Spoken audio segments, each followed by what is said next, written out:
Thank you so much for tuning in to us. First, the headlines. Provinces need to have their own crime combating strategies. This coupled with decentralized crime fighting strategies and the management of the police. This is a recommendation from the South African Institute of Race Relations. The report was compiled by analyzing the official crime statistics that have been released by the SAPS in the last year. Crimes such as murder, attempted murder, rape and armed robbery were analyzed and then broken down according to the dynamics in each province. According to the report, Gauteng has high incidences of armed robbery. The Western Cape is plagued by murders, while Limpopo province has the lowest murder rate and has seen a drop in armed robberies as well. Meanwhile, as from Monday, Gauteng police spokespeople will be redeployed to local stations. They will work as ordinary officers despite not being trained to do so, and this follows last year's redeployment of officers from specialized units to police stations in the suburbs. Affordable and accessible healthcare is definitely on the cards. That's an assurance that's been given by the Health Minister, Dr. Manto Shabalala-Msimang. Today, she resumed her official duties.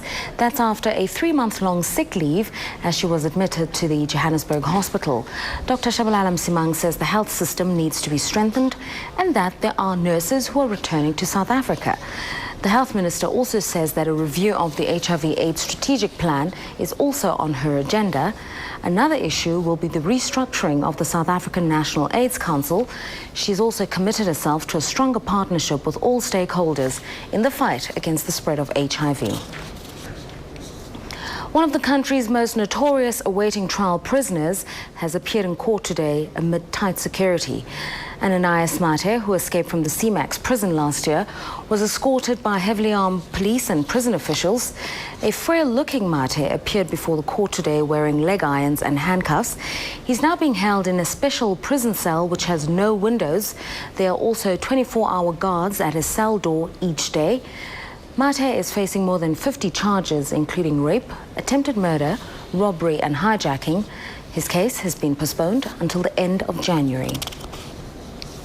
And now moving further afield, the president of Cuba, Fidel Castro, is reported to be seriously ill.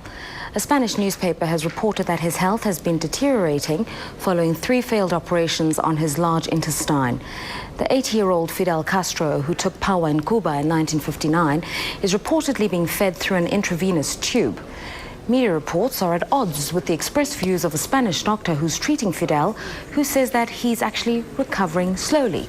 But since he fell sick in July last year, he's not been seen in public. He handed over power to his brother Raul, which fuels speculation that his illness is so grave that he may never ever take up the reins again.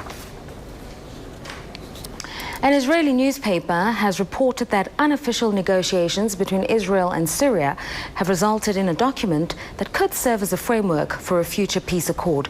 The newspaper, called Haaretz, has stirred debate in Israel on whether or not these negotiations have actually taken place. Now, the report suggests that the talks occurred in the past 2 years.